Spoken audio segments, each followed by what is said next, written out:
Test.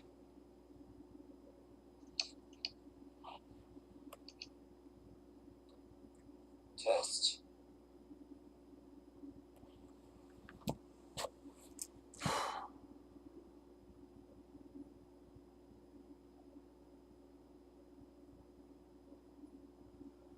What's up, everybody? This is the Jedi. And I don't even want to do this now. I really don't. I've lost the push to even do this because I wasn't going to do this software at all because we always have problems. So I was trying to do the StreamYard software and everything was going just fine. I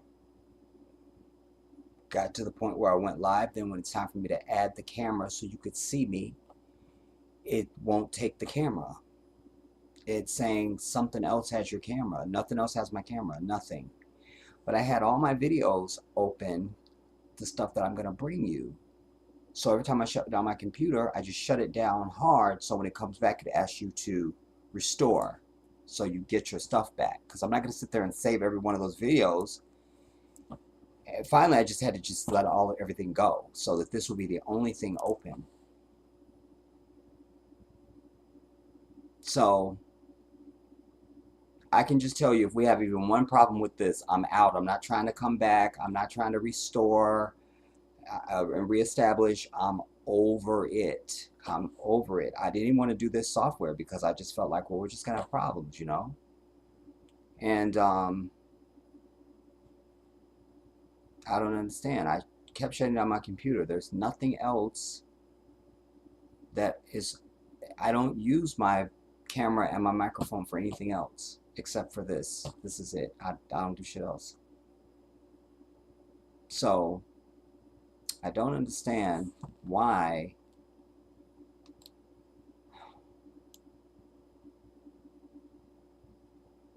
I don't know, man. It's the story of my life, man. I'm a happy person and I'm very grateful. I don't want to seem ungrateful because that's a separate lane, but you can still be grateful and then also recognize that so many aspects of your life are just bullshit, you know? Like anything I achieve in life, I usually can achieve it, but it's always way more than any other human would have had to do for that to happen for them. You know, it just seems like things just happen for other people, you know. It could be the littlest thing, it doesn't matter. Doesn't matter, you know. And I wasn't going to do this today, and I just thought it's not as hot. You've got a window of time. And then that was rewarded with all the issues that I just finished going through. You know, I've been trying to do this since, well, it was 2 o'clock, and I just thought, oh, I can get stuff prepared by 3, you know. It's after 5 o'clock now. And energy matters to me because it's what fuels me. It's it's my key ingredient, you know, to always live and speak from my heart. And this is just an interruption of your energy, you know. Ah, you know, even when I was trying to now open up new tabs to do this, you know, they're throwing up, you know, do this with Chrome and all. I don't want any of that. You know, like, don't ask me shit. I don't want shit. Don't advertise shit to me. Everything is no is an answer for me. I don't, no, no. And that's more noise. And I just thought in that moment,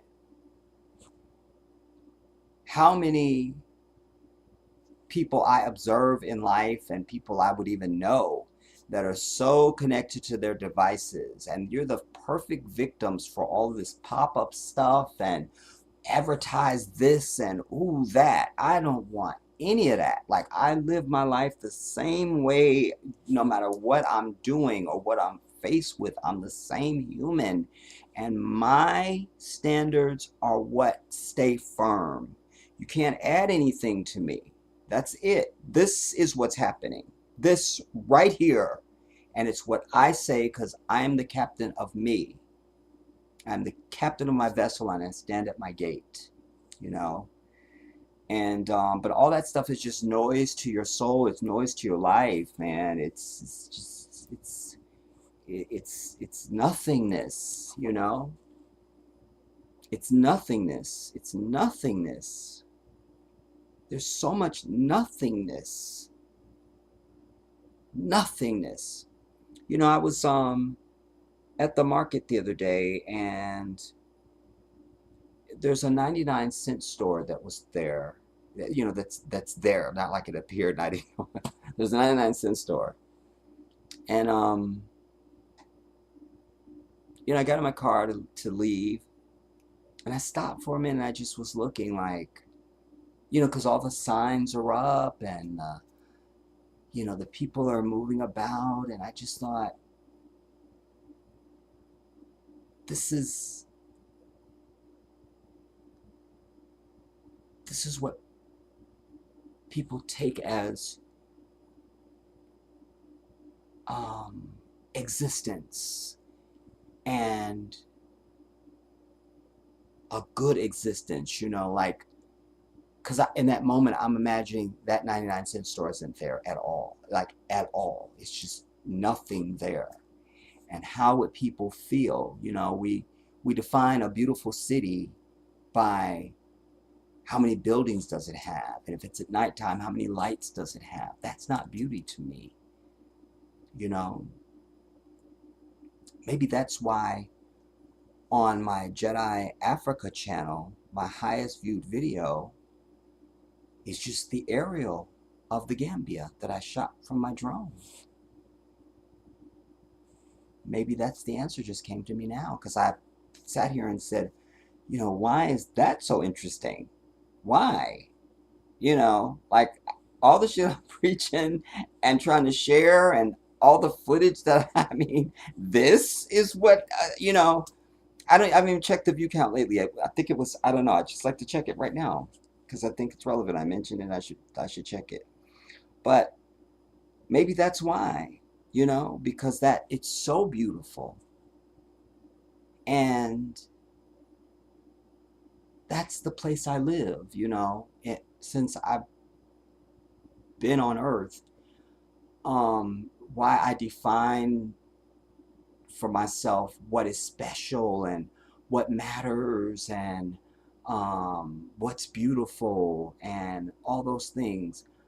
Why I'm not materialistic, why I'm not into worldly stuff, and you know, I live in a different place, man. I just live in a different place. I do.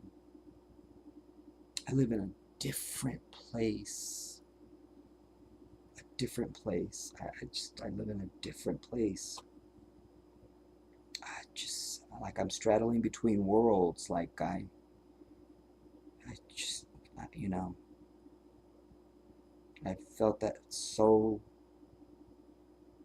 many times in my life. Just, it's a constant. All right, let's see. Jedi Africa. Because I want to know now.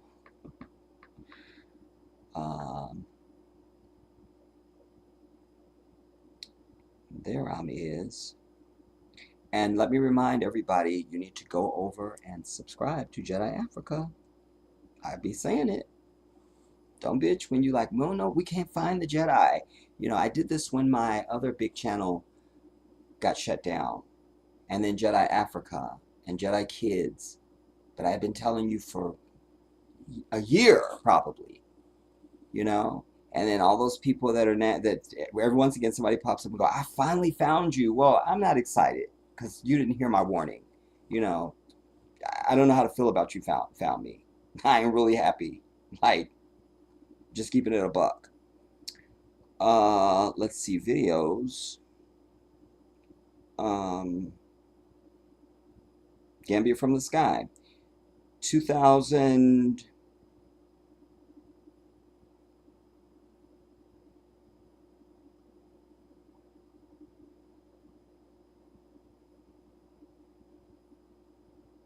Why can't I see the whole number? 2000. I don't know if that's 2,400 or 2,040. Just 2,000 something with a 4. But maybe that's why, you know, because it's so beautiful. It's so beautiful, you know. Africa as a whole, but certainly the Gambia. You know, even Senegal was beautiful from the air, but I was in the city, you know. I was in Dakar, and um, it had a different beauty, you know. But Gambia is paradise. But maybe that's why, you know. But people define that a place is happening by how much stuff is there, you know. Anyway, we're gonna really wing this now because I don't have any of my stuff ready. I think if I look in some of my other files, there's some stuff that I may have been saving over the days. Just I'll pull different things. We'll find out. But I said in one of our last sittings, somebody mentioned about the fires in Lahaina. It's Maui, Hawaii, but it's this particular city is Lahaina.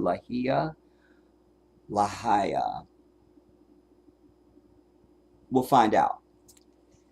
And I just, it wasn't the topic of what we're talking about. It was near the end of the stream, and I said, you know, I had seen some things that made me feel like a type of way, you know, like that might be some bullshit, you know.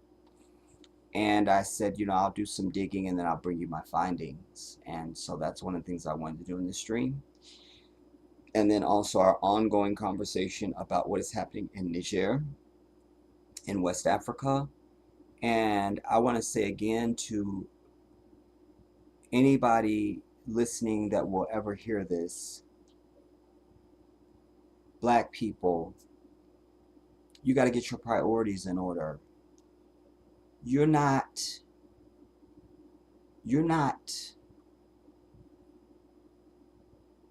stopping to reflect and to receive, you know. Prayer is about asking God for something, you know. Or if we just use prayer as the example, it's about worship first, you know, because even as Muslims, you've seen my prayers. They're on my videos. I've shown this to you, and you've seen me pray. And so the whole time that you're praying up and down, up and down, up and down, you're reciting the spoken word of the one who gives us all a heartbeat right now. That's not up for question or debate. That's the truth, and you need to go and find out and get there. This is the Quran. And then at the end, when you're after your last prostration and you come back on your knees and sitting on your heels, now you're in this, and this is dua. This is now the asking of God for whatever, make me taller, help my family, cure somebody of cancer, whatever. That's the ask. Then living in a place of righteousness, but also with that, going back to what I've told you a million times over the years, you got to silence your life and silence your soul, everybody. This is how you hear the whisper. This is the magic thing. It's the key ingredient. But that is when you get the answer now. You see, it always kills me when I see Christians, and I've never seen one. In fact, even you guys know that Vanity was a very close friend of mine. And when she started getting into her Christendom, one of her things that she used to do, she could be anywhere doing anything and having a conversation with anybody, and she'll be like, Lord, can I say this? The Lord is telling me I can say this. The heifer never said, Lord, can I say this? The Lord is telling me I can't say this. That never happened.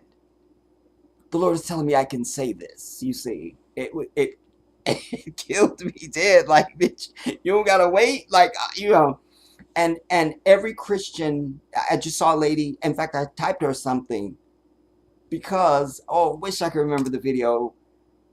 I don't know what I was on. It was for Instagram or what I was on, but something she was talking about. The Lord is. My point is, I never hear a Christian say that they asked the Lord and then there was silence and they had to wait, and there was a moment later down the road that this revelation besieged them and this wisdom was upon them in that moment. Allahu Akbar, It's always in that moment, and I know that's some bullshit because I'm a spiritual person, but more than being spiritual, my maker, the one who put this heart in my chest, has taught me. I am a student of him. Do you understand? I'm a student of the one who created me. And he has allowed me to know that that's not how he does things. That just ain't it. That's sorcery, hocus pocus nonsense. Do you understand? Not that it cannot happen, but that ain't how it happens. Let's just be very clear. So I said that all to say that my people are distracted. You're not paying attention. I'm still hearing, as I should be, people calling for reparations here in this shithole called America, which is a shithole because any European or white country is a shithole. It is. Every other place is more divine, more beautiful, more humanity, more organic in spirit, content, food, water, everything else. So they should be calling for that. But we're not hearing and understanding and embracing that we have a whole continent that is ours. I saw a brother, I don't know if he's African because he sounded a little Western, but he could be African because I'm running into more and more African brothers who they don't sound African and they live in Africa, not understanding how, but that anyway. But there he was. And this other brother was talking to him. I don't know what the whole gist. It was more like, They were talking about how has basically fucked them over. The Portuguese came. He was like, the Portuguese came and they left. The Europeans come and they leave. And he was just naming all these different groups that come and have used Africa and left. And he said the only people that don't have a place that can come here and bring whatever they have and their everything about them and not take it someplace else is the African American. And that's who we need to be understanding. It was a glorious thing to hear him say that. But in my years of studying the continent and immersing myself in all things African before I ever left here, was I was seeing more and more. It was clear to me that through the advent of social media and thereby communication between us around the world, that there is an understanding, an appreciation, a longing, a curiosity, just put whatever you need to put, of our people on the continent understanding more and more who we are and what we've been through, and and an empathy even. But I'm all that was circuitous, and I'm trying to get to say that this thing in Niger, I've tried to say this to you in my last pieces that I've done on this thus far. This is so important, everybody. It's almost like you waiting on, you could liken it to anything. It's like you waiting to find out if your wife is pregnant, or if somebody pulled through surgery, or just anything where you'd be holding your breath waiting, like, ooh, is this, ooh. And I have been crying and praying and talking to the one that created us all and begging, questioning, to give us this. Give us this. Give us this. Give us this. Give us this. Because, as I've explained to you in previous pieces, anytime there's coups probably happening because I'm sitting here speaking, damn it. In some other countries in Africa and other places across the earth, but we're only concerned about Africa, damn it. But it's always the installation of chaos by white devils, you understand? And, it's some bullshit. This is so important because this coup in Niger was by our people who are over this fucking white devil. That's it. And saying, not right here. We're over your white ass. Get the fuck out of our country. Literally. Cut off all their shit, their diamonds, their gold, their oil, their uranium, all that shit to France. You don't get anymore. Bye-bye. This is a moment, do you understand, especially for somebody like me who is a militant and ready to hand white people their ass, and to see our people elevated, not in a place of arrogance, because we don't need to be. You see, when you're wealthy, you don't need to show that. You don't need to do that. Only niggas has got a few coins, or some rich people do that. But people that are wealthy, you never know it. You don't know it. They drive like some outdated Volkswagen or some other bullshit. They have money. You don't know it. That's what real wealth is. And our people on the continent are finding their vengeful bone. There's some vengeance, but I'm definitely more vengeful than everybody in Africa will ever be. Yeah, and most of my own people here. I'm a vengeful motherfucker. I'm the kindest person. But when you get my vengeance, is when you deliberately, actively, consciously do some shit that's unrighteous and pursue that shit. You will get my wrath, and I will not stop until I fucking destroy you. Vengeful as fuck. Guilty. So I need to see this in my own lifetime. But what makes this unique, as I've said to you before, when not only, and by the way, all the people in Niger, all the youth are coming out. All the males are coming out and saying, we're ready to sign up. Literally, the whole country is being recruited as part of the army. These motherfucking white people here talk about, we got to take our country back and save our country. And they go home and drink a fucking beer and get more lard ass than they already were before they went out. This is what it's a whole nation saying, we will fight your ass physically. And I need that too, because I told you, I'm not a man of peace. Fuck peace, like Tupac said. What'd he say? I let them niggas know it's on for life. So don't let the West Side ride tonight. Wow. On for life. Like, it's on. But yes, violence, because this is the only thing, this is what they've used for many centuries now and decades and generations against Africa and its resource and its people. When you hear about 100,000 people being killed in the Congo, and we all saw, if you didn't know the story of Rwanda, then if you went to see Hotel Rwanda, I hope you did, then you could understand some of it. That was sanitized to some degree for Hollywood, as the white devil will always do. And anything that villainizes them is definitely going to make it to the screen. So, whatever. But anyway. Yeah, violence, man. Violence. Bring it. Bring it. So we can just slaughter your bitch ass up off our continent. And then Burkina Faso said, we got your back. Then Mali said, we got your back. Guinea said, we got your back.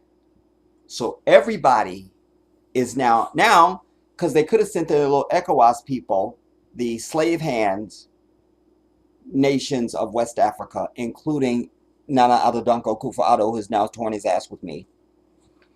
And that's what normally would happen, you see. But now they got to get their hands dirty. Either back the fuck up or go the fuck away and leave us alone. Because we not having your puppet put back in our country. It's exposed. And look, we got the whole country behind us.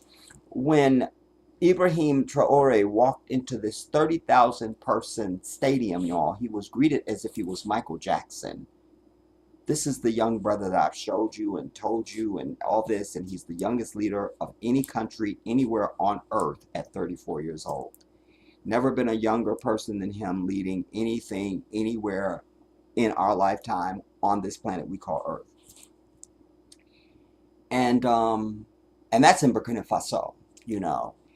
And how he has recruited the youth, you know, who are with him 100%, man. This is, I'm telling you, everybody, why this is so, has me up at nights is because, A, if they stand their ground, and even if ECOWAS, the House Negroes, decide to go in with some military bullshit, they will be defeated. It will destabilize South Africa. I was speaking to my brother, one of my brothers in Senegal the other day, and I was saying, you know, this makes me a little questioning about, because I was trying to get back home to the Gambia. I thought July, but then Joseph was having cataract surgery. I'm over it. So the timing was wrong, and I just thought, okay, August, and then that. And so I thought September, you know. And I don't know what this will mean. This would be enough for me to watch the goings on, because Gambia is in West Africa. Senegal is one of these fucking French-ass African countries. I told you about what happened in Senegal to me that I'm never getting over, ever. But Senegal surrounds Gambia. It used to be called Senegambia. They even have a city in Gambia known as Senegambia. The first night that I arrived in Gambia, when my brother Samba received me, I said, I need a restaurant. I want something nice, just nice. Take me. and we went to Senegambia. And I did that live stream for you guys, and you saw it over on Jedi Africa. But so, and they had their own drama. I should have transferred it. I'll see if I can do it while I'm on. But several weeks back, my brothers in Senegal were sending me video because they were in the streets. Because the brother Usman Sonko, I feel like I'm saying his name wrong. Anyways, he was the favored person to take the presidency, to vie for the presidency in Senegal, even when I was there.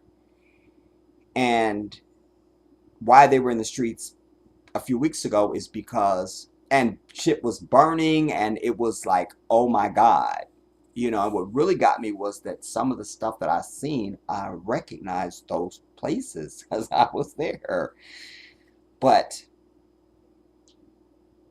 this was all behind because the white powers that be, no doubt, and their slave ass Negroes um, conjured a scheme against this brother and scandalized him and trying to bring him up on some kind of charge for something. And the way their rules work in their country is something like this can preclude you from being able to run for president. So they were in the streets, dude. It was hard for me to even talk to my brothers even then because they, at that time, Papa was telling me that they had cut off the internet and something else. And I forget how he was even able to talk to me. The network, something, I can't remember. But this was happening in Senegal. This was before this whole coup thing in Niger and Burkina Faso and Mali and Guinea and all this other stuff. And so I don't know what that will mean. You know, I was talking to Samba the other day, and he was like, no, but we're many miles away from Niger and this, that. And I get his optimism, but you surrounded by Senegal, a French fucking ass country. Like, I mean, so yeah, I don't know. Anyways, I look to I look to I look for the universe to give me my signal, my answer of when it's best. My brother Malik in Senegal was telling me, yeah, brother, you should wait. You should wait. Samba's saying, I don't think so. So I'll weigh that, you know, but I will listen to my heart and wait for the answer from the divine. Not like, Lord, can I say this? um, I'll know when, because as before, you know, and with anything in my life, I always know when the winds of change are on me. I know, you know, I know, I know. But anyway, so this changes everything, everybody, because if they stand firm, even like I said, if the slave countries try to attack for massa, then it's going to destabilize all of West Africa. Um, for how long, who knows, you know. But even if it does, it will be worth it, because what this means is overnight, because 70% of the electricity, I feel like it was 80, but I'm going to go with 75% of the electricity that powers France comes directly from the uranium from Niger. And they've been trying to save face and be like, oh, that's not our only source. They were on our 5th largest supplier. Fuck you, bitch. Because the white man, I tell you, if they're breathing, they're lying. By the way, I heard fat ass Phil say that, everybody. Y'all know that's me. I say if they're breathing, they're lying. If they have a pulse, they're lying. I've said that. I heard his fat ass say it on one of his, because he's so many videos, you accidentally click on something, you don't notice his fat ass, and there he is. And I heard him say it. So just know that. You understand? They're all biting off the Jedi, trying to do something they can never be. Allah has given me what He's given me. And I recognize my own limitations. I stay in my fucking lane. Do you understand? So The biters need to do the same thing. You will never be the Jedi. You will never be me. You will not be me. You can't. You don't have it. Have it. But they're trying to make it seem like they have other sources. But fuck you, you still don't, and your economy is still going to decline because you were literally stealing it out of Niger, stealing it. Where you get $4.8 billion worth of uranium and give the person that you got it from $1 million. Where does that happen at? Where does that where does in the minds of fucked up ass white people, that's where it happens at. Do you understand? That's the very thing they're fighting against. And what do they do? We cut off aid to Niger. So, bitch, what? So, what? You know, I mean, like, the only why we were getting aid is because your bitch ass giving us $1 million for $4.8 billion worth of fucking uranium. And that was just 2021 alone. We're not even talking about the other decades. That year alone was cited. Do you understand? So what have they been doing? Not to mention the $500 billion that they take out of the 14 French countries every fucking year. The white man is a parasite upon humanity, and I've always said the world would be a better place if they did not exist. I've done full videos. I think I titled it The White Hand or something like that. I can't name videos and I can't do thumbnails, y'all. I just know what's in me and what needs to be communicated. I can't, that other shit, I can't. I'm not even good at promoting my own channel. Like, make sure you subscribe and ooh, don't forget, fuck all of that. I'm a communicator. I need somebody else to do that shit. Do you understand? Like, I can't. But, they are stealing this now, and they want to try to make it seem like, oh, we have other sources of our uranium and it's all fine, but you're going to be paying actual market value for that uranium. You didn't have to do that, and you had more leverage with any of your other suppliers, because if they didn't give you the price you wanted, you say, well, we have it come from Niger anyway, blah, blah, blah, blah, with their fucking croissant and their fucking whatever else they drink. You understand? So this changes the game, but it also has implications for America. Do you understand? And as one of the brothers pointed out in something I was watching that I probably won't be able to find now, he said, how is there a coup?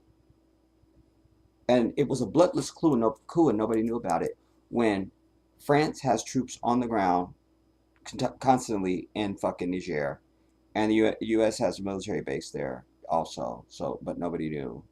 Nobody knew it was coup. So that's very interesting.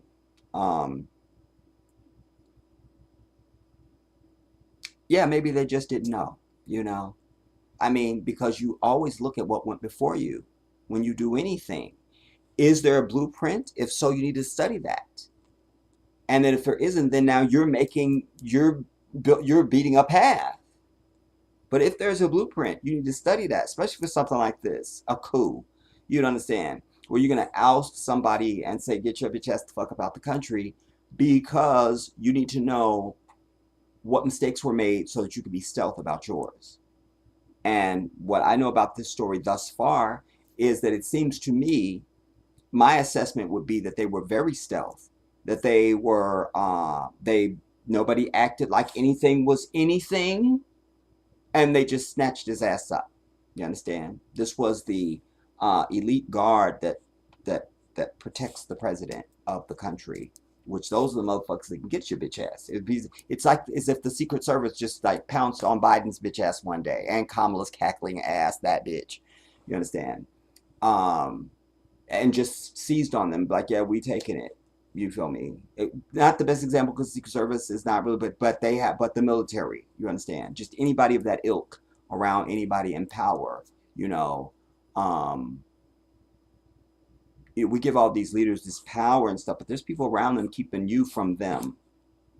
Those are the people that you need. You understand? To affect what happens.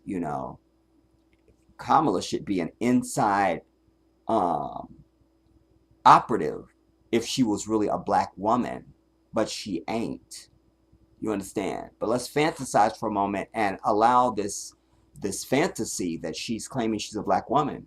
So then why aren't you there as an insider for us? You understand? To do shit. You should be. Joe Biden comes to the Oval Office. You stick your high. Well, she bitch don't wear high heels. Saw in high heel once finally. But that's only because it's campaign time, and I think they just was like, it's what I told you before. You're never gonna see her in anything gussied up. She's always gonna be in a suit, and you're not gonna see her in heels because lawyers don't do that. But there she was speaking in Iowa in a 6-inch heel. The bitch was sitting down. I'm like, a lawyer in heels? Don't, nah, this is staging. But anyway, you whatever you do, your fake ass Timberland, stick that bitch out there and trip Joe Biden's ass over. You understand? And then act as if, oh my God, and you secretly you make his hand sign the fucking executive order for reparations or something. I mean, this is I'm being funny, but I'm not really being funny because I really mean this shit. Like, desperate times require desperate measures, and we've been in a desperate state since we got to this bitch. Yes, anytime you're on the inside of anything, you need to be there in the way of blackness, not just because you black. Period. You don't got blackness, won't need you there. Don't need you. Don't need you. Don't need you.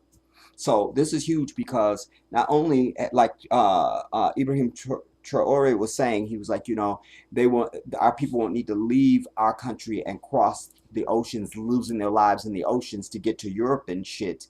They can come and seek their bread from our palaces here in their own land. Oh, he's so poetic, man. That brother is just everything. SubhanAllah. I just hope he learns English so that hopefully one day we can sit down and talk and we'll be homeboys. You feel me? I mean, he might give me like a little cabinet post or something. You feel me? Just like a little post. You feel me? Something I could do. Yeah, there won't need to be any more aid. That's the most ridiculous thing. How are you giving me aid when you just took $4.8 billion worth of my shit about this country? I need aid. I need it. Me? That's like, oh, let's all go and help Oprah. We have to go and help Oprah. At, we don't know which house she might be at because the bitch has a house everywhere. But we'll start at the promised land in Montecito. We'll just start at the promised land and we're going to help Oprah to bring her aid. It's Oprah fucking Winfrey. You're going to give her aid. I think the only you could even get Oprah is maybe a birthday card, which she probably would own the company that prints the card, so that wouldn't really do anything. I mean, but you understand what I'm saying. Like, I mean, this is a changing of the guard, everybody, and you add that to the other voices in non-French run countries of Africa that are standing up, like William Ruto in Kenya. He succeeded Uhuru Kenyatta. And I love where he's at thus far. They could piss me off later, but for now, we homies. And he's won also Museveni, the older guy. I brought you guys in a recent sitting in Uganda. Yeah, Uganda. And the brother in the Democratic Republic of Congo. He looked like he was going to snatch the French president up one day. And these guys all tower over this little fag. You feel me? Like, I mean, they get out of their car and he's there to greet them, or he's coming to greet, or they're receiving him or whatever, and they just fucking tower. Like, they could just break him like a twig and be like, get your bitch ass back to France, you and your champagne. Like, what are you doing here? Him. There's a few, man. There's countries I can't even call right now, but Africa would finally get its respect. And lastly, I'll say this. We've heard this. You've heard this. This isn't new. But I just heard it in the last day or so. Somebody on something was saying, the brother was saying, the Chinese, all these other fucking people that are here, they get a certain respect because they have a nation that claims them and can back them up. We don't have that, you know. And not only don't we have a nation to back us up, but it's been because of this type of shit. You understand? Um, it's not all of it because you still could have did something, but you understand where I'm going. To say that once we begin to liberate Africa and it becomes the Wakanda that it really already is, you know, even Museveni was the last piece that I brought you guys in Uganda was saying he was telling the story of some devils that came to him and was like, yeah, we'd like to mine some of your, because they found uranium in fucking Uganda because we have everything everywhere. That's just what we do. We have it all. And they wanted to mine this uranium. And he was like, for what? He was like, oh, they're like, oh, for nuclear power and for this and the third and all the shit. And he was like, you did not hear the rumor that there was human beings in this country of Uganda that need nuclear power and energy and all the shit. Like you didn't hear the rumor that there was human beings here that need that. So how about you mine the shit for our people and then we think about giving you something for what you need for yours? They ran. The bitches never came back. You understand? So they have uranium under their feet in Uganda, even. I mean, lithium, we're finding, I mean, we have it all, everybody. We have it all.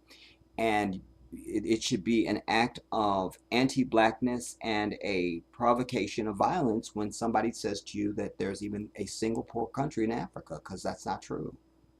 There's not a single poor country in Africa. There are only exploited countries in Africa. That's what's real. That's what's real. That's what I know for sure. So this is a game changer. They stand firm because strength in numbers, we can do anything.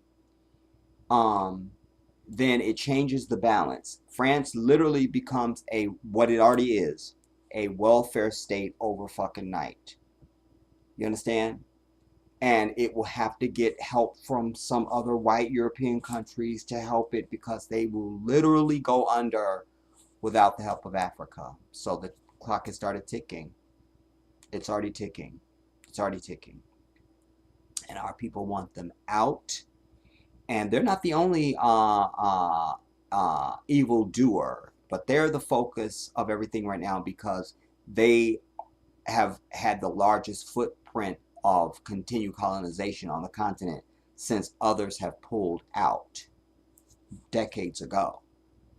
They still run 14 countries and print the money. I could, as I told you, I thought I still had some of the French CFA, but I didn't have any. I got rid of it all. And I only have money from Gambia, but I was dealing with that money, and you know, in France and in all the other shit, they use the euro. So you're not even giving them the fucking euro. You're printing some other shit for them in these French ass fucking countries. Like, kiss my entire ass, dude.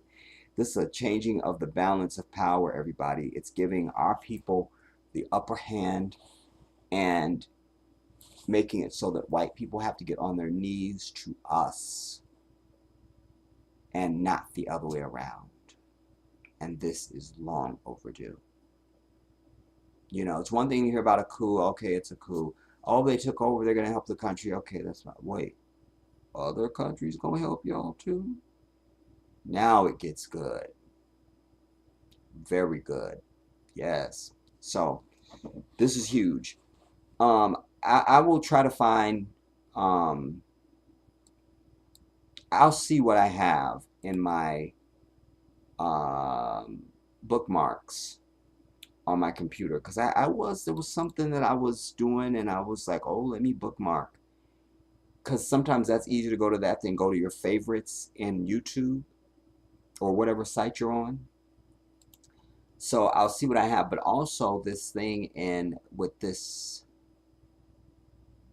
fire in Hawaii. Now listen, part of what made it outrageous to me, because you know people were saying, oh, Oprah there I saw something that tried to make it seem like Oprah had something to do, with the fires, and because she's got land there, and oh, it's benefit. Come on, that's not Oprah Winfrey. For all we want to say about her fat ass, and Oprah ain't really that fat, so I'm just really saying it to be mean. I've stood probably 3 feet from Oprah Winfrey, and she is not a big woman. She's not a big woman at all. She plump, but she ain't big. Like Oprah looked good. You understand? I saw her. The one of the last rallies I went to before Barack was elected. It was here in California at UCLA. 17,000 people on Super Bowl Sunday in the rain in California was at a fucking rally. Like it was. I mean, but we didn't know Oprah Winfrey was going to be there, And when I go to any big thing, if you're going to go to any big venue, you want to go with me, because when I go to anything, I'm up front, or I don't need to go, because I can't be in the back. I'm not that dude. I can't. I'm up front. Even the Million Man March back in the 1990s, me and my brother and one of my best friends went to the Million Man March. And of course, we're up front. Like if you look at the C-SPAN footage, you could see us. But this was no different. Why I mention it is because when they said, I think it was Caroline Kennedy, she was doing this big build-up for this woman, and she's so-and-so, so-and-so, so-and-so, and it was nothing that gave you any clue. Ladies and gentlemen, Oprah Winfrey, and you heard 17,000 people go, and then the applause. Because we didn't know, we thought this Barack is here, we didn't know Michelle, we didn't know nobody. It was Stevie Wonder, it was Oprah Winfrey, it was Caroline Kennedy, it was Mary Shriver. I mean, it was just like all these people like, what? It was a treat, and Barack wasn't even there, But I mention it because at the end of it, when they come down, and I've been at enough rallies where they're going to come down the rope line, especially in the front, and there came Oprah Winfrey, like it was enough to see her right there on the stage. It's the first time I realized that that's how diamonds really look, because I'm not into diamonds. You would never catch me with a diamond. But it was interesting to see that these hoop earrings that she had on literally looked like fire was coming off her ears the whole time I was looking at her. Just like fire, fire, fire, And when she came down the rope line, it wasn't her event, even though she spoke and all that. She wasn't making it about her, so she didn't stop to sign stuff and give autographs and greet people. She just kind of went by going, hi, everybody, and going by, but she's like, this fucking Oprah Winfrey bitch, And yeah, she ain't big. And Gayle King could get it. She don't look like she look on TV, man. I'm just letting you know. I'm just letting you know. Gayle looks younger. She's slimmer. She could get it, man. I'm telling you, Gayle, you would be taken aback. I've met a lot of famous people, and I've been in places with a lot of famous people, and I know that a lot of famous people don't look like they look on TV and stuff like that, but there's some that get you like, what? And Gayle King was one of them. She looks like a hag on TV, and even when she don't really look Hagatha, she doesn't evoke anything desirable from me as a man, I could say that. Like, I ain't never looked at Gayle and be like, Gayle could get it, if you feel me. It was just, oh, that's Gayle King, Oprah's friend. But I'm telling you, seeing her in person, was like, that's Gayle King.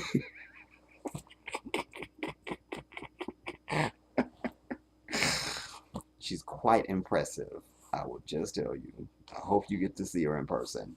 But anyway, so people were making this charge about Oprah, and I knew that was ridiculous.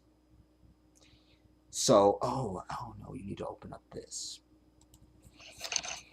So, but there is something to be said about this fire in Hawaii, if we're going to call it that, because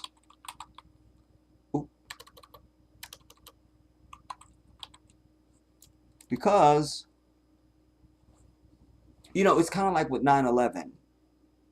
When you go back and see the footage from 9/11, you have stuff where this is destroyed and the thing next to it with everything fucked up around it is perfect. No. And I always tell you too, one of the things that I live by, one of my key ingredients to vetting big events uh, is, are there anomalies? You know, like just wild coincidental shit that otherwise would not happen, and now many of those things are happening. That is the footprint and the stench of conspiracy, everybody. The first thing you want to look for is anomaly. Anomaly. What does that mean? Um, you know, um, let's give you something. FBI comes to you. You work at a bank. Bank's just been robbed. Oh my God, the FBI is coming in, and they do. I worked at a bank, and we were robbed, and the FBI came in, and they very like. It almost feels like they're not trying to find out if you saw what happened more than did your bitch ass rob the bank. You feel me? But anyway, let's say you work at a bank, and oh my God, the bank's been robbed. You can't go on. FBI comes in. Now, this is anomalous. Yeah. Now, if you're like, oh my God, they came to my window and they held a gun and they asked for the money and I gave it to them, and oh my God, I can't go on. Okay, that's fine. But then anomalies are, we find out that you were late for work that day. You've never been late ever. We check your entire employment history. You've been at the bank 10 years. And now this day you were late. That's an anomaly. That's an anomaly. And when you're investigating something, that it could be innocent. Just that day you were late. Sue me. But in the context now, that has to be looked at because that's an anomaly. That's an anomaly. That's one. Now, we can allow that. Well, she happened to be late that day. But now, not only were you late that day, but the very type of car that's being described by witnesses who saw the end part of the robbery is the very kind of car that you drive and your car is not at the bank today. That's a second anomaly, you see. Then we find out that the day before you had gotten an eviction notice or something that you were late on your mortgage for your house. That's a third anomaly. Yeah, you a suspect now, bitch. You just are. Because there's too many things that otherwise would be separately interesting but not really hair-raising are lining up now.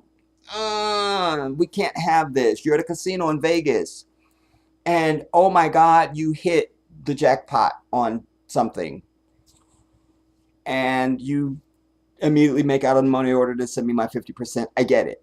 But now, and oh my God, the casino's celebrating and you won and how nice.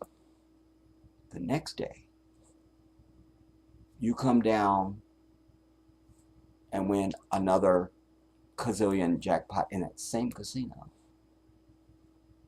It's a little anomalous. We're going to look a little closer. Maybe the bitch is just that lucky. But that's going to be looked at because that's an anomaly. How often does anybody win two big jackpots two back-to-back days? It's anomalous, you see? So this is that. When you have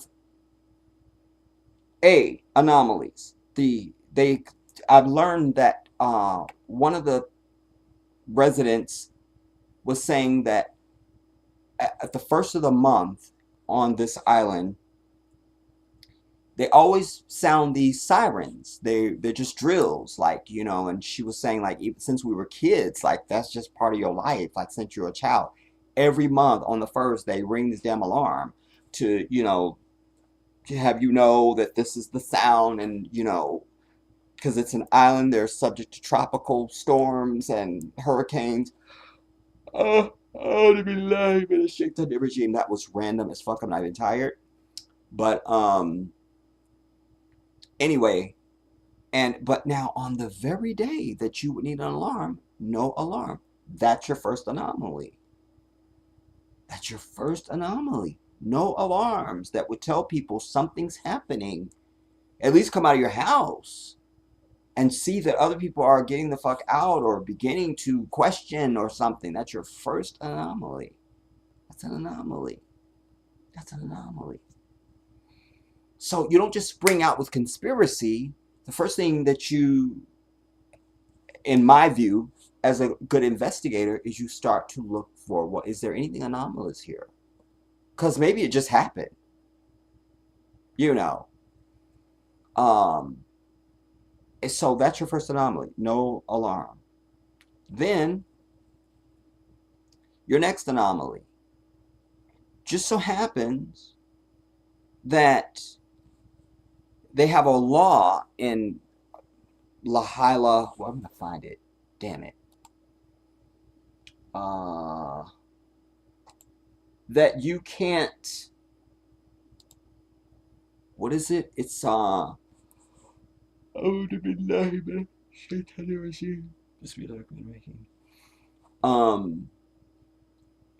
it's due with real estate. If you something that precludes people from buying up land. Let me see if I can find my video. Oh, let me see who's here first.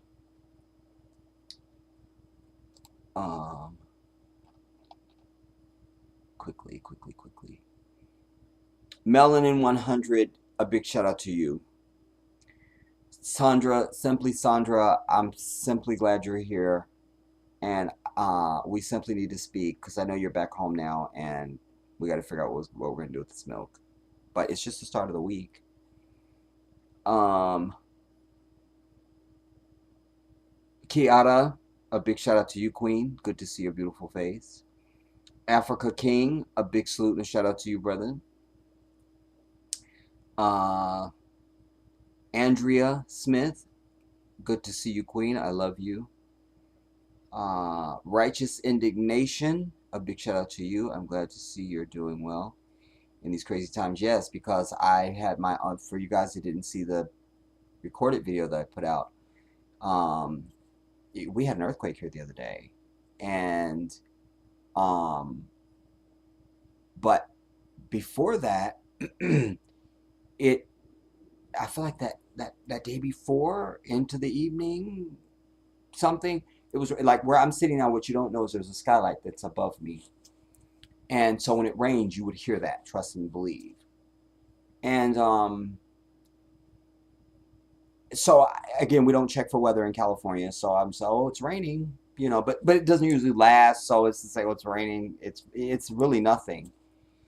But this was a lot of rain, and I was just like, I just kind of settled into my spirit, like, well, we need the rain, because my reaction was almost going to be to bitch about it, but I'm like, no, we need the rain. We've been having 110-degree days. We need the rain. I'm good, you know. And I also do love the rain when I don't got shit I got to do.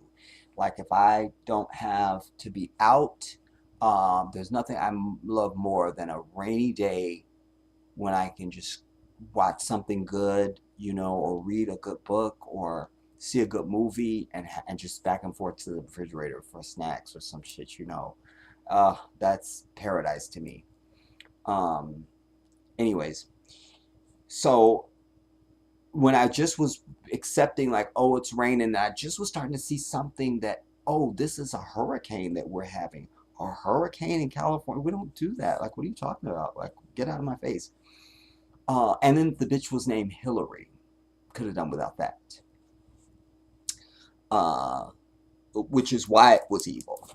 Uh, but and then, but I had had an inspiration of an earthquake 2 days before. I don't think I said this in my recorded video. I just had an inspiration, and then now this particular day, I have to see when I did that video, but I thought it was yesterday, the day before. All of a sudden, I felt something moving. But you see, we have earthquakes all the time in California, and some you don't feel them at all. And then they're so weird that some people will feel them and you didn't feel it. House next door felt it, you didn't feel it. I mean, it could be that random, but um, but also they can be so slight that you don't know. But I feel like my body is a Richter scale. Like going back since I was almost killed in the earthquake here in California in '94. Um, since that day, I feel like I've been, even though I left California that same year, and then was out of California for many years. I didn't lose that. I still have that. I'm a Richter. I feel it.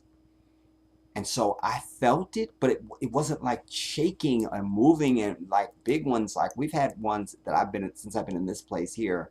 And I'm like, thank God I'm not on a video, because forever I wouldn't say where I lived. And like, if it's a fucking earthquake, you're gonna know I fucking live in California. I live in California. But anyways, this one was, I felt it. And then, but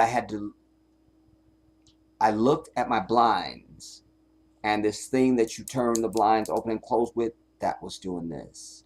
And then I have these Japanese balls, and they were doing this. I'm like, I already know what's going on. And so I don't have television, so now I got to look on the internet and see, did we just fucking have it? And sure enough, you just had a 5.6 earthquake. And they can be widespread. So the epicenter could be one place, like the one I was almost killed in '94. The epicenter was 2 blocks from my house on a street. I lived in Reseda.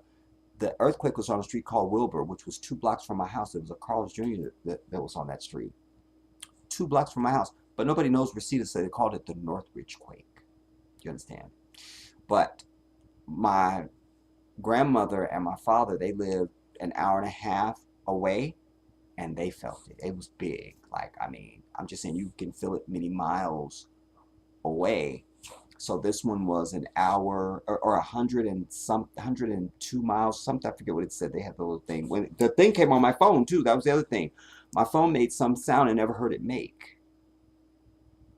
And I purposely go through my phone like, I don't need you alerting me for shit. Don't tell me nothing. I don't want to know. I don't need to know. I don't. But this was some weird sound, and it was the earthquake bullshit. But yeah, this one was like 102 miles, I think it said on the thing, but still we felt it. So, um, but the last thing I'll say about that too is this. With earthquakes, that could be a pre-quake. You see, because sometimes you can have a pre-quake and then there's a big one coming after that. And then you can have, they came to that understanding because it used to be like you'd have an earthquake and they think that's it, and you have an aftershock that's bigger than that. So you can't call that an aftershock, bitch. That's another quake. It's bigger than that one. So they start calling it a pre-quake. But the scariest thing about earthquakes is that there's no, and they've been doing all kind of technology for many years to try to predict, to give you as much warning as they can. In this case, like I learned that the thing that I got on my phone is a shake warning. So they already knew, boom, this quake hit in whatever city it was, Ojai.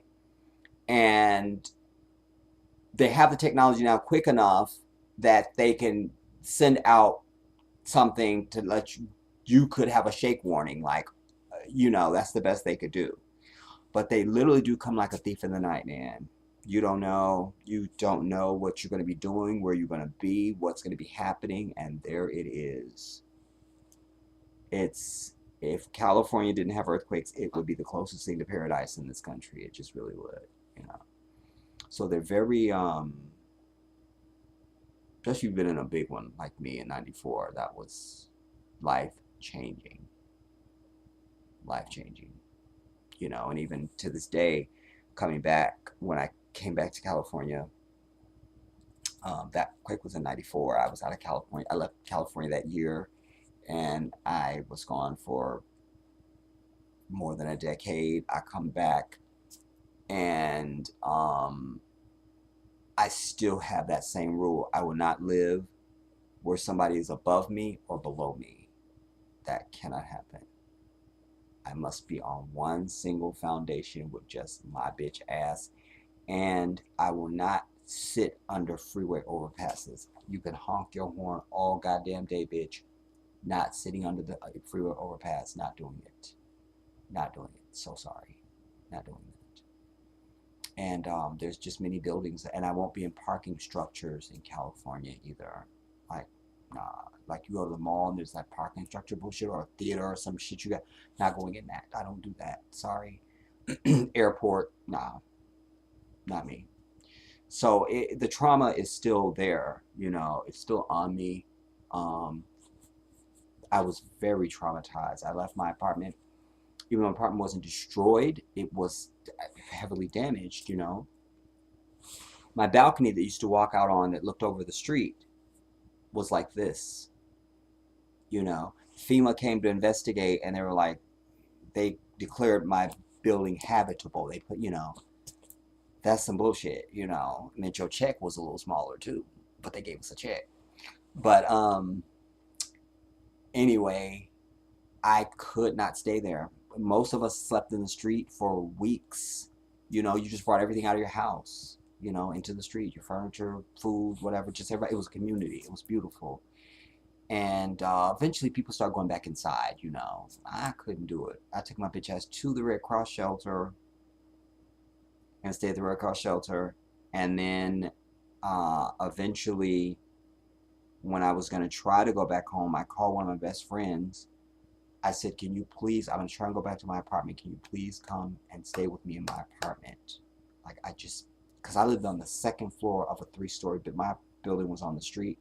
Second floor of a 3-story building. And there was other buildings that made the complex that there were 4-story buildings. And so my buddy Alfred came out to help me be in the apartment. And I didn't have a car then. Yeah. Anyways, don't you know why I just remember that is because I literally got up and said, can I borrow your car? And I drove his car and went to the fucking Red Cross shelter. I could not stay in the apartment. Couldn't do it. Couldn't do it. Could not do it. Just couldn't do it. Because I had to go past the communications company that I worked for in the Valley at the time. My bus used to have to go past this building, which was the one that was splashed across all the media in the Northridge quake because it was called Northridge Metals. 16 people died in an instant like that. It collapsed in the first moments of just the first second of the shake, like first, like boom. Because how I knew it was our building. I feel like my building went up and went like this, man, because it was boom. It was a boom. I still hear it in my head. And at that moment, I was thrown off my couch and into my coffee table. I used to have a mark on my nose. I had slept on the couch because there was something I was watching. Oh, it was January. So I was watching something on Janet Jackson, something. And I had company that night. I had a few people over to my apartment. And anyways, I just fell asleep on the couch, you know. And that threw me off the couch. But in that moment that I was hitting my nose, 16 people died. Like that. Like that.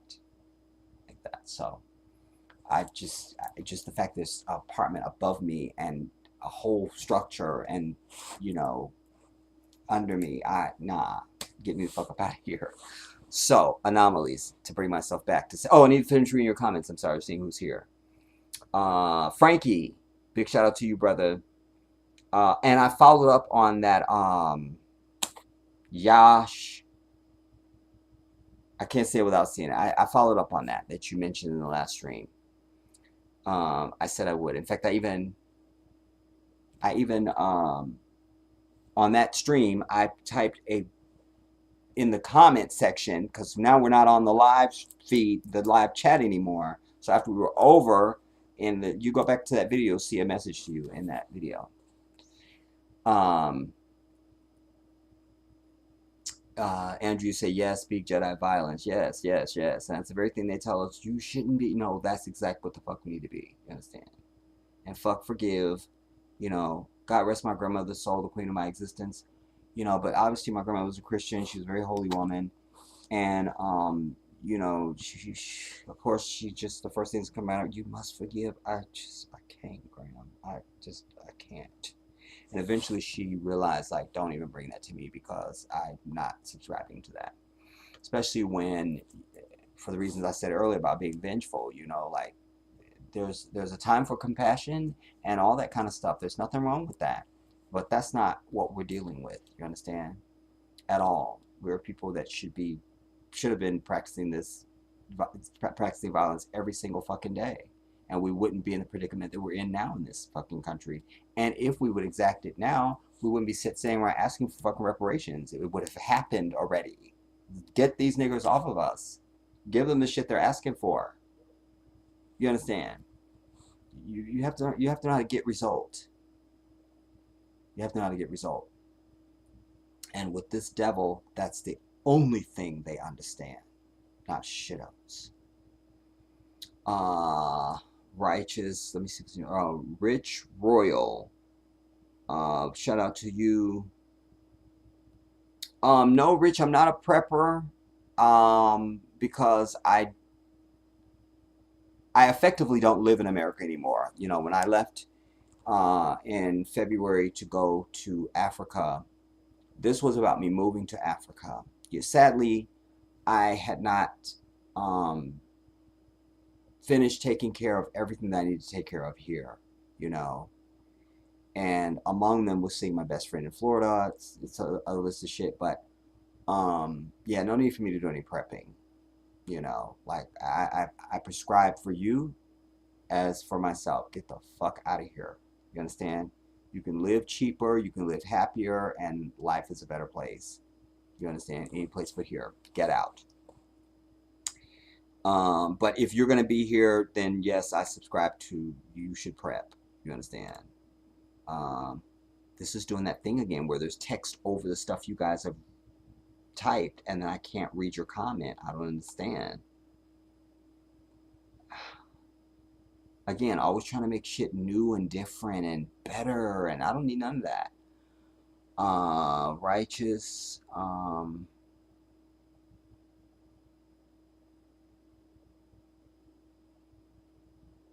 You say you just cited Pac. That was yeah, because that's one of my favorite shit from him, man. Like that song, by the way, is probably I sometimes I still listen to it today, and most times when I hear it, I'm almost to tears.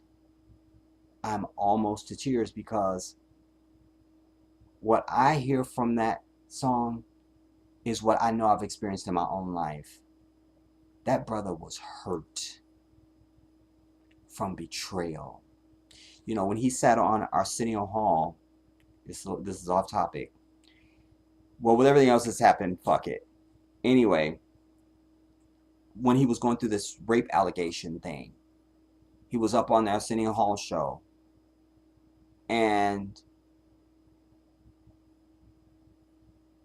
I felt him for a couple reasons, but the first one was when he came out, he had on, it wasn't a dress shirt, but it wasn't, but it was, it was a dress shirt, but not like something you wear a tie with. It was kind of fly, and I feel like he had on jeans, but then he had on hard shoes, and that was so black, unsophisticated, unpretentious.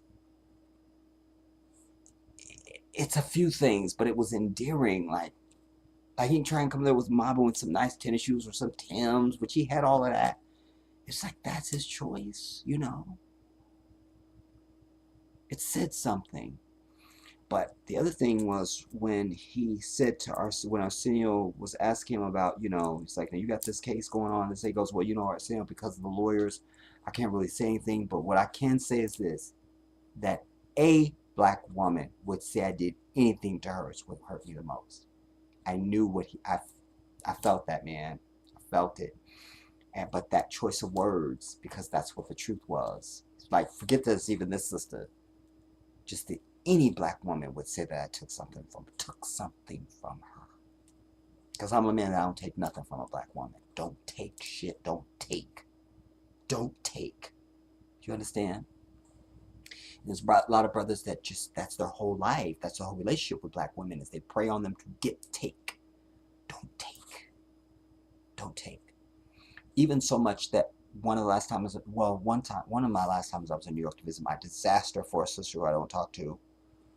She was moving, and then her fucked up, one of her baby's fathers didn't show up till the 11th hour. Me and my nephew were almost done with everything. But I told my nephew to fall back so that me and this dude could make this next run together, because I wanted to put something on him, you know.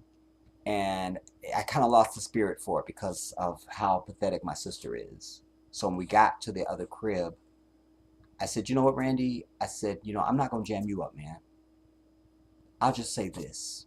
If you can't give something to my sister, don't take anything. Don't take. So I understood that from Tupac, but it echoed what he now, I don't know if that was before or after his first shooting, but when he got shot, he said it wasn't that being shot, but he just said, I just never thought that any black person would do anything to me. I'm an ambassador for our people. I'm down for my people. I just knew no black person would attack me. You feel me? I really got that. So now fast forward to, he does this time in prison, and then he does that Hit 'Em Up song when he came out. That was because I'm a man who cusses and yells when I'm pissed, because either that or tears. And that was what he was doing in that song, man. First off, fuck your bitch and the clique you claim. Like, just, no, there's no respect here now. Like, that's it. It was a ranting, but it was venomous because he was hurt from betrayal and disloyalty. That's what that song is for me, and that's why I almost cry when I hear it every time, because he was pissed. That's why it just rambles on at the end, you know. He's just like, he's already done with the rest of the rap. He says, fuck Biggie, fuck Mob D, fuck Death Row Records, or whatever fucking Diddy's bullshit is. Just, I mean, he just had to get all this pain off of him. He was hurt. I've been betrayed, and I've been hurt by people that I looked out for and cared about. Because there's a lot of us out here that love hard and love genuinely, and I think Tupac was one of them people. Like, even in the song when he says, Biggie, remember how it used to be to sleep on the couch and beg a bitch to let you sleep in the house. Now it's all about Versace. You copy my style, etc., etc. Like, he's still on because he was tight with Biggie, and like, you come on, fat bitch. Like, I mean, it's a few things, man. Anyways, yes, I cited Pac. I cannot stand you, righteous. Ibrahim Traore is my baby daddy. I cannot.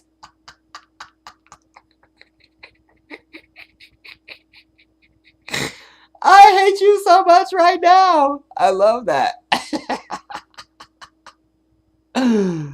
Man, he's an impressive brother. He really is. You say it kills me how the U.S. tries to use sanctions on other countries. Shit, what is this? When I hover over your comment, why does it do that? Am I supposed to click on something? Does it do something?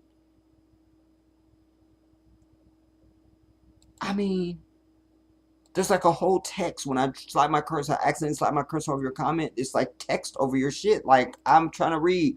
Okay, wait. Now, sanctions on other countries. Like, I don't know what that is. What difference is your withholding gonna do in a third world that offers no advantage? Thanks. Willa. Allahu Akbar. Big shout out to you, Queen. You guys, I purposely wore this black shirt, even though I hate it on me, especially this lighting and it's a few things. But I purposely wore this in case Willa showed up today because I was trying to show you all on one of the last streams. This is the necklace that Willa made for me and sent to me. And it is one of my favorite things on earth to possess and have. And you couldn't really see it because I was wearing white or gray or just some color that does not make it stand out. And so this is the necklace, everybody. And Willa is the queen who, you need to know it's very heavy and it's made so well. Like you would want this necklace. Like I promise you. And so let me try and offer it in all of its grandeur.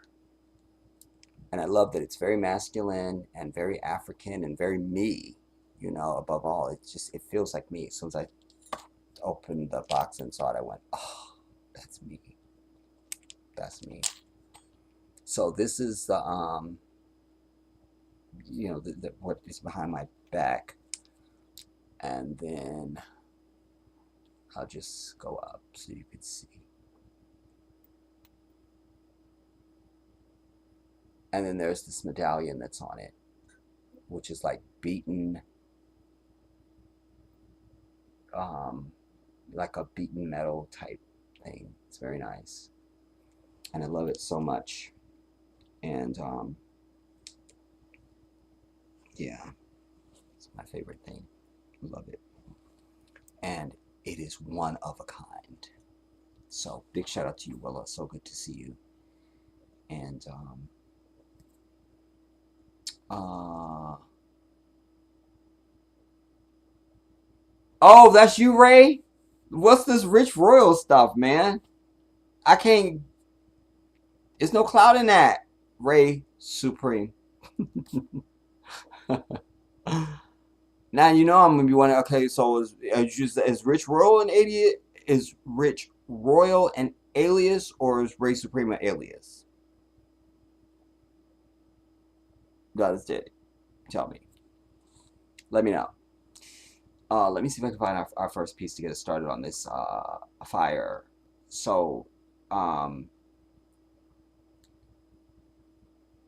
anomalies. So now something happened where the real estate company, hopefully I'm going to find it. Let's see all. I think I have some stuff on my bookmarks, and I think I have something on my Instagram.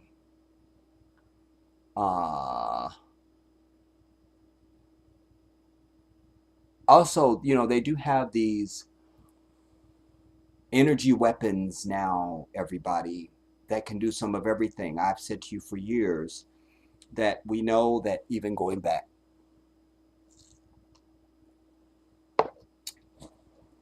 to Vietnam, they had the technology to be able to make it rain, to cause storms. That's why every fucking movie you see about Vietnam, bitch, it is raining. You know. And because the white man's the devil, so of course when you're the devil, you try to find ways to mess with God's creation in every single way, from weather to transgenders to, do you understand where I'm going? To claiming there are no genders and all the bullshit. This is all to pervert and to deny what is supreme and infinite, and that is the creation of Allah and all of his laws and everything. Like, you're not gonna be winning.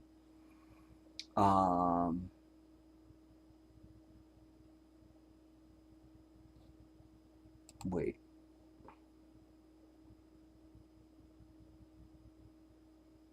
Okay, this is what probably got a lot of you guys started. She invested in a vast 500. Wait, let me go back because and what is it with these fucking Instagram videos that you only get one time through? You gotta wait for it to play again. Where's the shit that you could play again? I literally was on my phone looking up because I'm even sick and tired of when I want to read comments. I'm like, why is there no comments? It turns out you have to click on the post and then it'll do something else and then all the comments are there. What the fuck? I mean, so why is there no video that you can stop, start, expand, play, do shit? You know, like, I mean, I'm sick and tired of it. I'm really sick and tired of it. All right, let's see if this is gonna work. I think this is what got a lot of you guys started on the Oprah thing. Let's hope that one is still y'all. We're gonna find out. I can't even pause it. Bestseller. In just 2023, she invested in a vast 520-acre plot for $3.89 million, then went for another 330 acres at $2.47 million, not to mention the two 10-acre patches she bought in 2022 for $100,000 each. From a mere 100 acres in Maui, Oprah now commands over 1,000 acres. But here's the twist. Amidst this real estate surge, a sudden fire happens, destroying homes nearby, but leaving her vast terrains unscathed. Does that ring a bell? Think back to 2017. A deadly fire consumed homes near her Montecito mansion. Yet once again, Oprah's property emerged untouched. And after that event, she expanded her Montecito land holdings to a whopping 70 acres, even snapping up a 4-acre complex in 2019, which was decimated by mudslides shortly after the 2017 fire. The connections, the acquisitions, and the timing are definitely food for thought. Did you know Oprah Winfrey has been securing Maui land like it's a trending bestseller? In just 2020. It's repeating. Listen, again, I've always tried to warn my people about jumping the gun and being so gung-ho for a bunch of sensational shit. You know, how many times over the years have I done videos about some shit I otherwise would not have spoken on just because I see the reaction of my people online? And I come and I feel like I need to come and just snatch anybody who would hear me, just snatch you the fuck back and say, sat your ass down. This is what it really is. This is indicative of that, you know.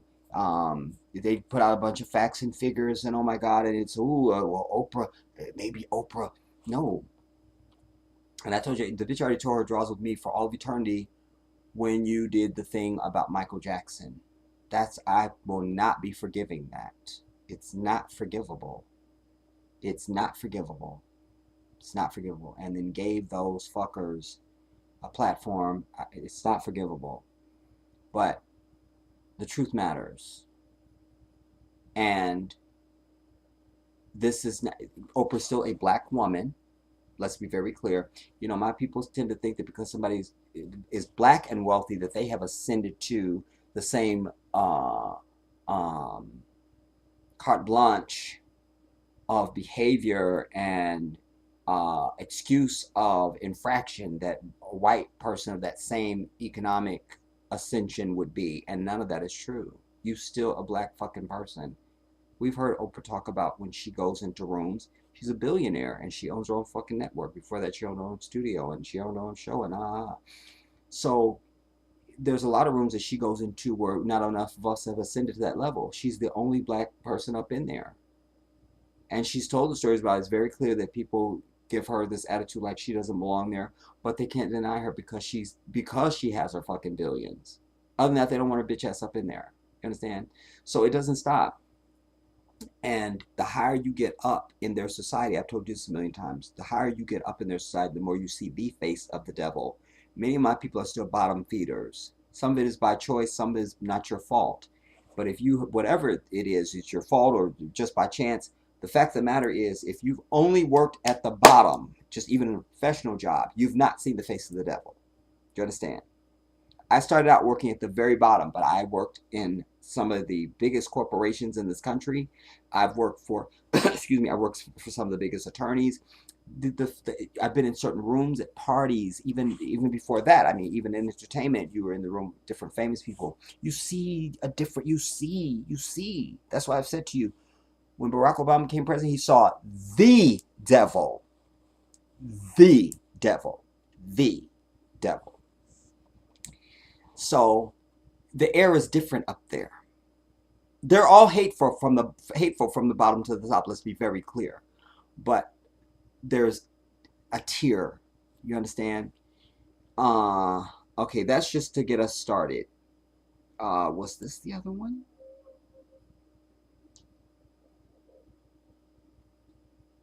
No. Damn it, no.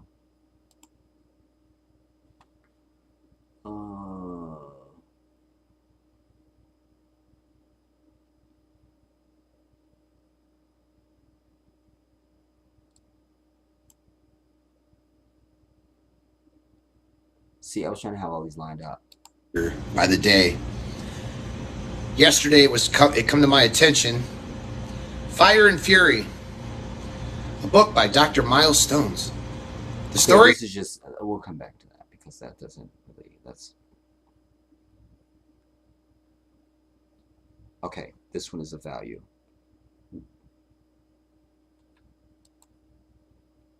So this is actually what's happening in Maui right now that a lot of people are not talking about, and it's very sad. So recently, Hawaiian officials just passed a law, listen to this, that does not allow new development on Hawaiian land unless it's a natural disaster. So then guess what happens? I can stop this one.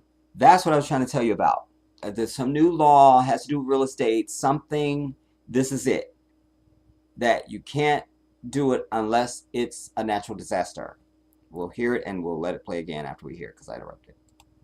Laser beams, I mean, the natural disaster happens, which allows the new developers to come in and to legally buy the land at a discounted price. And the government knew this. They put in the loophole, unless a natural disaster happens, it then happens. Developers get discounted land, and who gets screwed?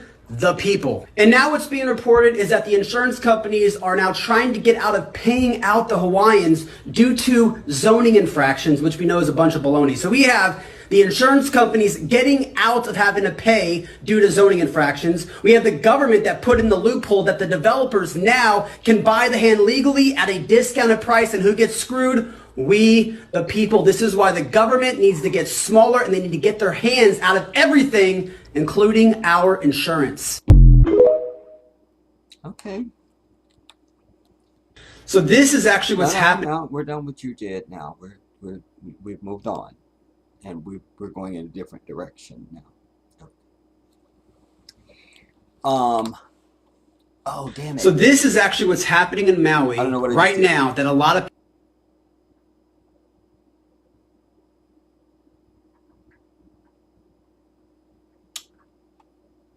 That's a good one. Now, and I'm so glad I found that because that's the law I was trying to tell you about. That's so perfect.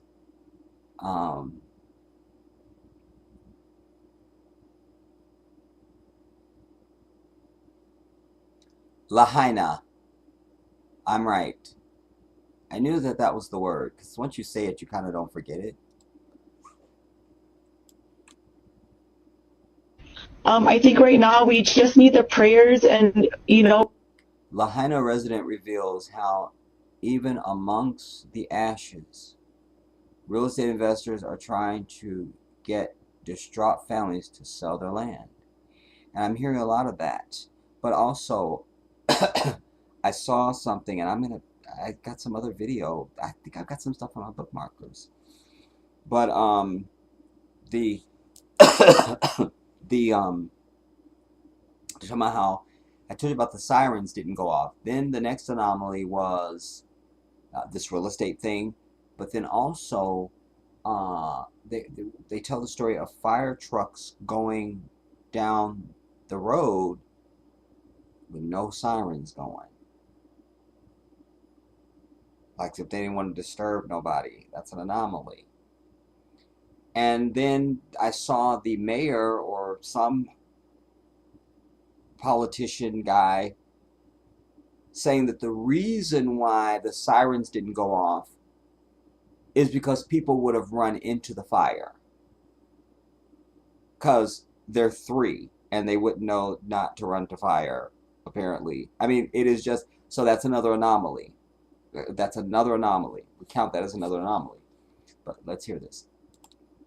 Well, we need the money to rebuild our town. This is going to be a long road ahead of us, and we're just trying to fundraise and make sure that the displaced families can go back home one day. There's a lot of real estate speculation happening right now that is really frustrating, and I just want to remind all you real estate investors around the world, like, Lahaina is not for sale. Please don't reach out to these families and take advantage of them during the most devastating time of our lives. You know, we just heard from our reporter and from a couple of women who say that they were upset about what tourists were doing. Now you're telling me that there are real estate investors reaching out to people about their property. What's going on exactly? Yes, homeowners have been reached out by investors and realtors offering to buy their land. And this is disgusting, and we just want to make sure that people around the world understand our situation and know that Lahaina is not for sale. It is important that the multi-generational families that come from Lahaina get to continue to live in our hometown. I think right now we just need the prayers, and we need the money to rebuild our town. This is going to be a long